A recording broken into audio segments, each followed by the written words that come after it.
Hello, it's actor Kaleb Naquin. I'm feeling pretty seen by NOLA film scene at the moment. Get this show on the road. NOLA film scene. Hello, welcome to NOLA film scene with TJ and Plato. I'm TJ. And as always, I'm Plato. All right, we're back. We're with actor Kaleb Naquin. Kaleb, thank you so much for joining us. Well, thank y'all for having me. It's a pleasure. Been a while in the making, and I'm glad it's finally come to fruition. Schedules are a bitch, aren't they? A little bit. Yeah, but good things come to those who wait. Learned that throughout the years. So I'll go ahead and ask you, early on when we interviewed Hick Sheremy, he mentioned that you were one of his early encouragers to get into principal work. Same for me. I had an actor that encouraged me to get started with principal. We're curious about your inspiration. I know a little bit about your history. Tell us about what popped for you, what made you want to be an actor, and how did you get that going? I went to E.D. White Catholic High School in Thibodaux. Throughout all my years there, I was in the marching band, the indoor percussion. That's all I really did, and that's what I was known for. At some point, that ended. I went on to march professionally for a couple different groups, Louisiana Stars, Elite Independent Percussion. With Elite, we actually placed third in the world at the WGI World Championships in Dayton, Ohio. Nice. Wow. That was an experience. After that, that was the last time I marched. I worked with a few groups after that. I'd play bass drum. That was my thing. All the big unison hits and splits.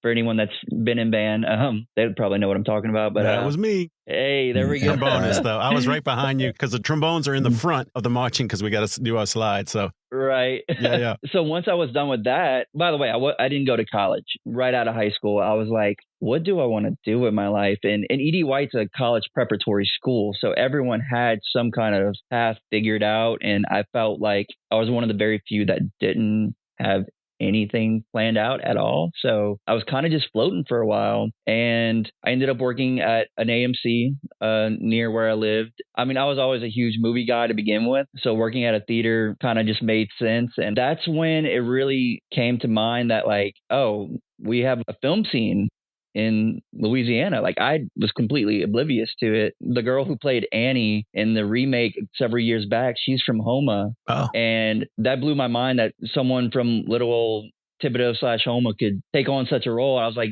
hey, that's crazy. But like, at no point was I like, oh, I want to be an actor. That didn't hit until I joined on my casting file. Shout out to Ryan Glorioso. Whoop, whoop. Yep. And so I got on there, and the first job that I did was for NCIS New Orleans. So I had been a DJ for a while, doing friends parties and stuff like that. And they were looking for someone to be a DJ and bring their own equipment, and jumped on that. I think it was like $350 for the day, which for me, right out of high school, awesome, great. Yeah. But it's still at no point did I want to become an actor. This was just, I was making money doing something really cool. So after a while, you know, when you're doing background, it's not always consistent. Same thing with principal acting, as we know. It's not very consistent. So I had my day job. I was still working at the movie theater. And one day I got a call from, at the time, A&J Casting, which I don't know how many people remember that. They called me and they were like, hey, is this Kaleb? And I was like, yeah. And they're like, hey, listen, we're shooting this horror feature, and we're looking for someone who looks a little off, like someone that's like, you know, looks kind of mean, like maybe on drugs, might not be, you know. And the director's having a real hard time finding someone in the actors that have auditioned for it. Would you be interested at all? And I was like, yeah, I would. And they were like, okay, nice. Send us a headshot of you. If you don't have one, just take one real quick. Send it to this email and we'll get back with you. I was like, awesome. So of course I'm excited, but I'm not expecting too much from this. Fast forward 5 days later, it was either the Friday or the Saturday, and they called me back and they say, hey, Kaleb, can you come audition today? Like as soon as you can. So I wake up, throw on the clothes, headed to St. Rose Quixote Studio. If you've ever heard of them or been there. And then that's when I meet Kevin O'Neill. He was either first or second AD on the project, and he was going to film the audition. I had the sides. I got emailed the sides on the way there. So I'm driving, looking, trying to, I've never seen sides in my life. I didn't know what sides were, you know? So I'm like trying to memorize and trying to figure out what the scene is. I get to Quixote and Kevin's there and he's like, hey, I have a couple other people auditioning for this too. They're in the room. So just chill in here for a while, you know, make yourself at home. I'm like, wait, other people are auditioning for this too. Like, oh, I have to win this. Oh man, like anxiety through the roof. So here I am freaking out. I'm like, what is going on? Like, this is crazy. And then Kevin comes back and he's like, hey man, like we actually have too many people auditioning in here. Do you want to audition in the parking lot? And I'm like, whatever it takes. So we go out in the parking lot. There's a couple people sitting in their cars, some people walking around the sound stages. And the scene involved me screaming as if I was burning from the inside out and just losing my shit, man. And everyone kind of, you know, takes a look back.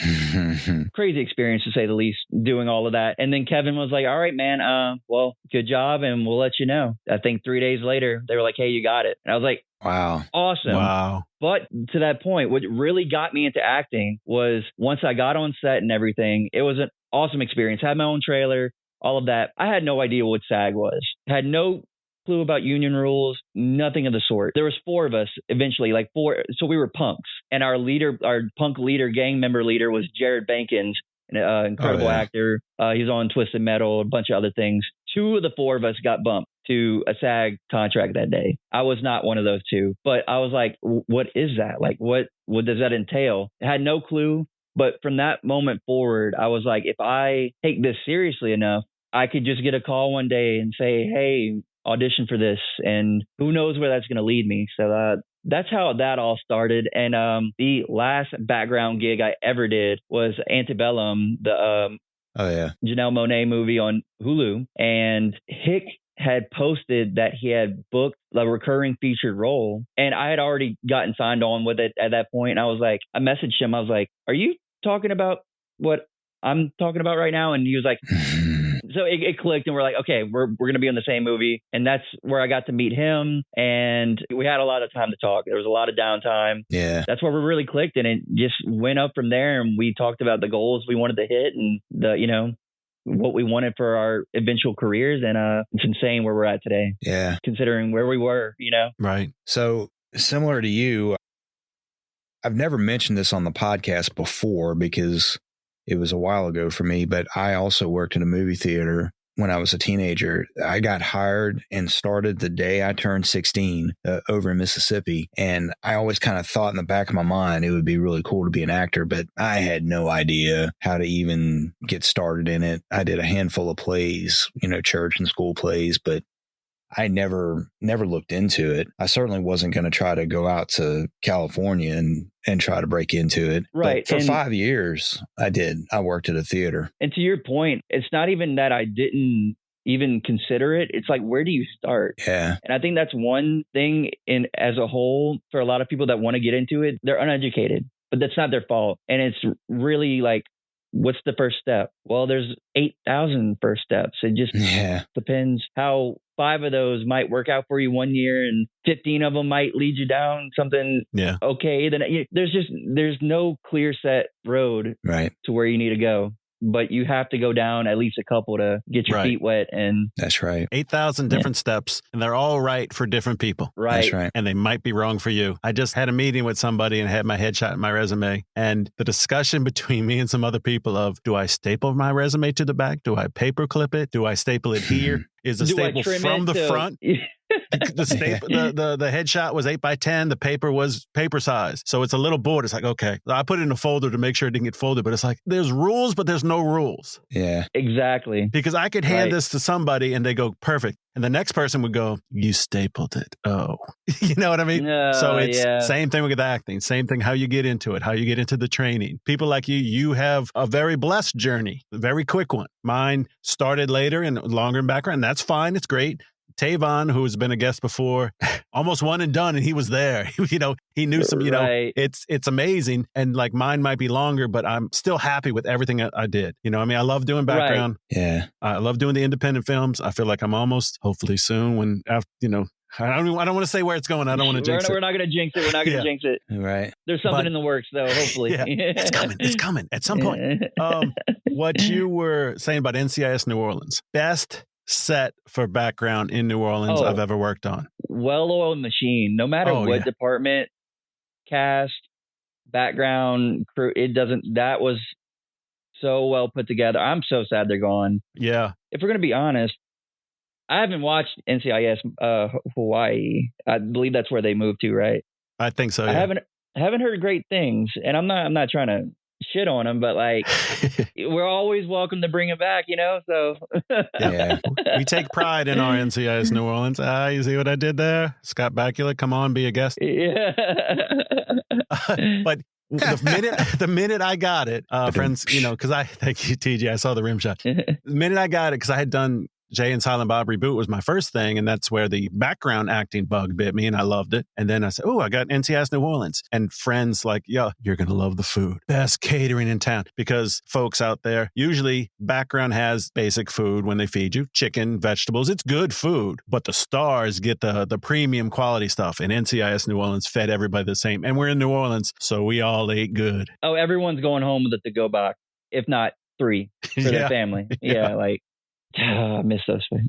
See, and I didn't when I did do background, I didn't do much of it, but the times I did it, I mean, for the most part, I was treated well. I was fed well, but I knew that wasn't what I wanted to stay doing. And I felt like at some point, at the point when I was doing Antebellum, because I worked on that movie for a month and a half, almost 2 months of my life straight. And I never had a gig like that before where I really got to talk to the crew.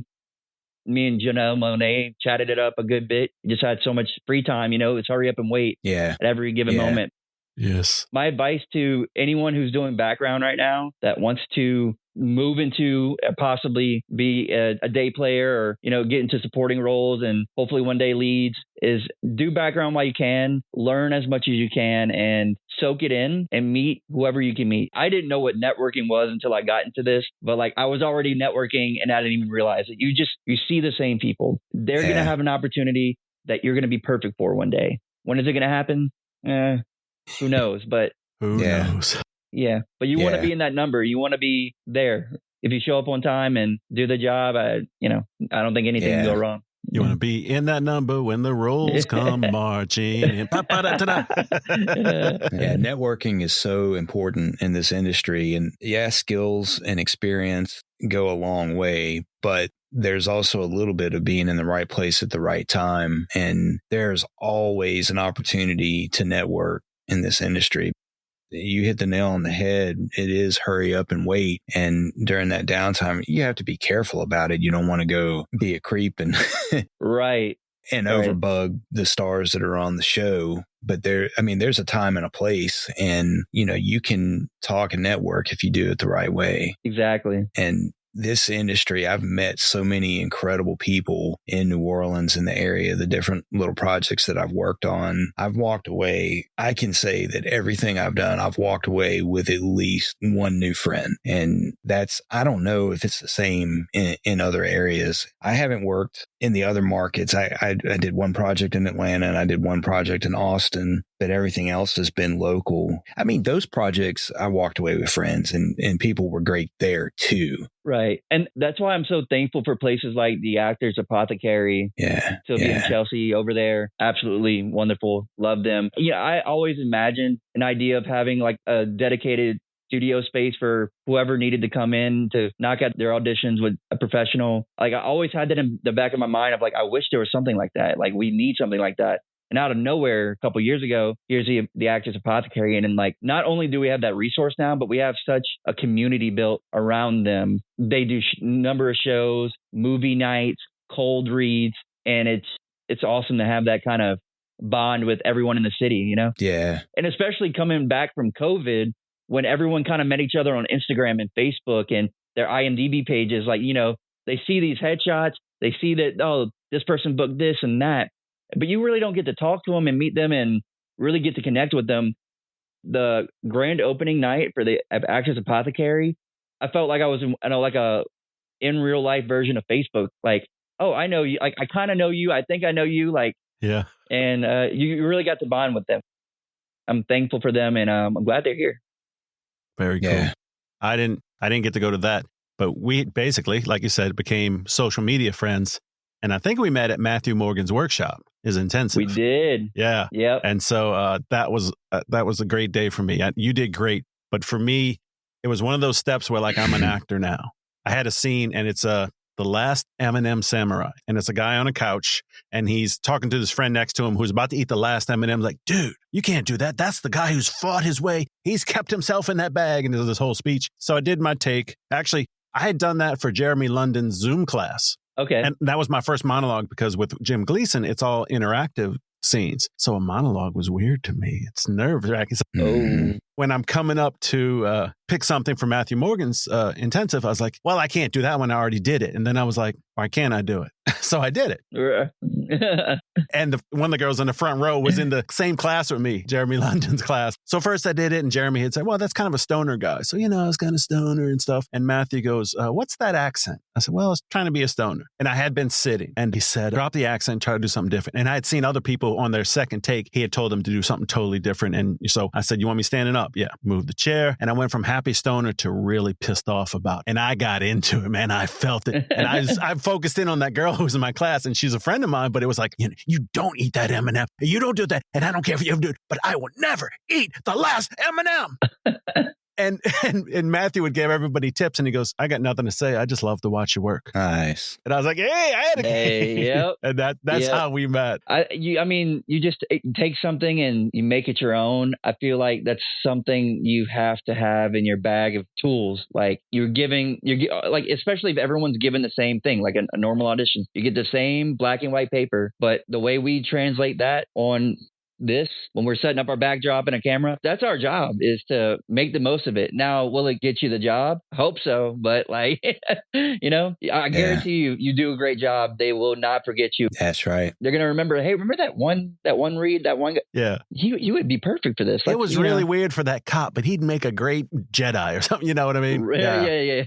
Yeah. So, yeah. Then we were going to meet Kaleb on a 48-hour film. And it was for New Orleans. And it was a kind of a superhero thing. And I didn't get COVID, but I had been exposed to COVID. I didn't have a fever, but man, was I feeling kind of rough. And because I work 7 days a week and I push myself very far, I'm always kind of iffy. It was like, I can go do this. And we were going to be outside, but I could not imagine giving that to somebody else at that point. No, it's like, especially at the time. Yeah. This was like not too long after everything kind of settled down. So it was still kind of. Yeah. But you got my role. I did.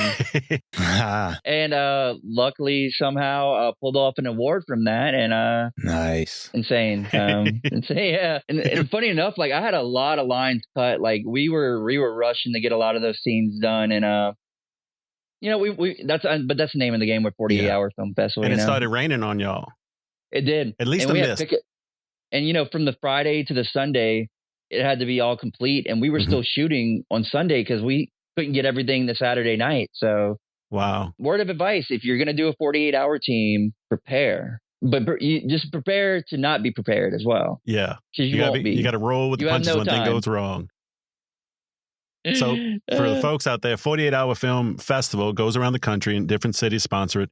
And you sign up, you gather your team, but you can't plan anything because you don't know details. You may be able to say, well, we have a space. We know we'll be able to use Kaleb's house for our set. TJ's going to bring the wardrobe. He has that stuff at his home. General stuff like that. So then on Friday, you all meet and they give you a line, a character name, a prop, things that you have to use. Yeah. Nothing about the story. Character. Yeah. Then your teams leave that place, write the script on Friday. When all goes well, write it on Friday, film it on Saturday, edit it on Sunday, and have it turned in. And thank God you don't have to do it personally, but you send it in by Sunday evening. 48 hours to create, film, and edit a film. Yeah. Yeah, it's hard, but great. Right. And it shows you what you can do in such a short time. And then if everything goes well and the crew that you're working with and the actors, why not make more films when you're not limited to time? I think it really creates a space to, again, network again and just meet more people and create art that otherwise wouldn't have been made. And no telling what comes from it. I'm pretty sure I had something from a 48-hour film on my reel when I first started. And that helped me a long way into, where I'm at now. So you never know. Our second 48-hour film we did later that year was able to go to, you're a hitman and I'm one of the victims, but you didn't have the gun in my face. Someone else did. And that's the first thing on my reel because it became so powerful from, and that launch, you know what I mean? So I'm sorry you didn't get to kill me. The other guy did, but Hey, It's all good, man. I was actually thinking about this on the way here, kind of a different topic, but kind of goes into this, especially when it comes to student films. And like, by the way, like all of this that we're talking about is not paid. We're doing this purely because we want to create and we want to perform. That's right. And like Brian said, it's the first thing on his reel, and it's beautifully shot, beautifully edited. Great performance. And, you know, a lot of people were just like, well, where's the money in that? Like, how are you living? It's like, well, you have to pay your dues, in my opinion. Yes. There's steps you got to take to show that like you're in this for the long haul and that this isn't about fame or money. Cause that's right. Who's going to see that? Like, and who cares? No one cares. Like, you have to put all of yourself into this. And I guess what I'm trying to say is that just because you're not getting financial gains from this, you do not know where that's going to lead you to at all. That's right. A lot of the stuff that I think may not come out the best in, you know, once it gets out of post, that's stuff that's opened doors for me that I haven't had open before. And I made $0 off that, but who cares? Who cares? Like, we're growing, and that's right. You just don't know. I see it as an investment in the future, an investment in the career. You said it again, you hit the nail on the head. You have to pay your dues. Yeah, some people are lucky enough that they get cast in something right out the gate, you know, a big SAG project right out the gate, and they grow from there. I wasn't fortunate that way, but I'm doing small projects, doing as much as I can, trying to learn, and I'm trying to pay attention and watch stuff that goes on set behind the scenes. I'm fascinated by the machine, how it works. And you said Hitman, you got to play Hitman. That's a character that I've kind of wanted to play. And I had the opportunity this weekend in a short film project to play a Hitman finally for the first time. But Bravo. You're right. So you're right. It's an investment in the future because you never know where it's going to go. You never know who you're going to cross paths with. And 6 months later, you get a call. Hey, can you come do this? And then it turns into a bigger opportunity. Right. Personally, I had 2 referrals to my agency, and one of those came from a feature I did for free, full feature-length film. I worked 4 or 5 days on it, did it absolutely for not a single penny, got up super early to do it. And what you know, an actor that I admired was there. And I'm like, oh, I've seen your work. I know what you can do. This is awesome to finally get to work with you. Had a scene with him. 3-4 months later, when I'm looking for an agent, I didn't even ask him. He's like, hey, here's the email. Tell him I sent you. Like, you know, like you just don't know. You don't know. And that's just on the money side of it, because we want to make this a career. But there's something else. I can't describe it, but you'll understand when I say it. Yeah. 2019, I worked background for the first time and fell in love with it. That was Kevin Smith's movie. Then I did Bill and Ted, and I was Death's photo double. So I saw a lot more, and it's like, I want to do this. This is so much fun. Then I started training. And that training, you know, with the pause with the pandemic and other things, and training in acting, improv, and voice acting, everything I could get my hand on. But I felt like a student for the longest time. Right. I would never tell people, hi, I'm an actor. And then I was in Joe Badon's Wheel of Heaven, where I got to actually have lines as Death. There were a couple classes I've described where the teacher, when I came back, and they were like, you have improved so much. And then I could say, I'm an actor. I felt it. Right. Something I can't show people in social media yet, but I've shown you two. I just got some footage for my reel from a short film I did that I did for free. And I'm gonna say it. I felt like it was great. You know what I mean? And I can now say I feel like an artist. Yeah. Without being worried that I'm being pompous any more than I normally am. That it felt so natural to do it. It came out great. It's funny. There's one scene where not just the lines, but I say, what if I do this in a scene? They're like, yeah. And what they did with it, and it brings a laugh out. So doing the free things, paying your dues, is like building little muscles. Same thing with training. Mm-hmm. To get you ready for the big swings. Mm-hmm. Little league to high school, to college baseball, to the pros. Well, the minor leagues and the pros. It's not that clearly defined, but it kind of is sometimes. Mm-hmm. And you've got to put in all that work. And what our talk has also made me think of, I was on the set of One Night in Miami, the Regina King's film about Muhammad Ali. And there was somebody next to me, great guy, and we were talking, and we both wanted to move up from background. And I said, well, I train with Jim Gleason. I do this. He goes, I don't need any training. I was like, okay, that's cool.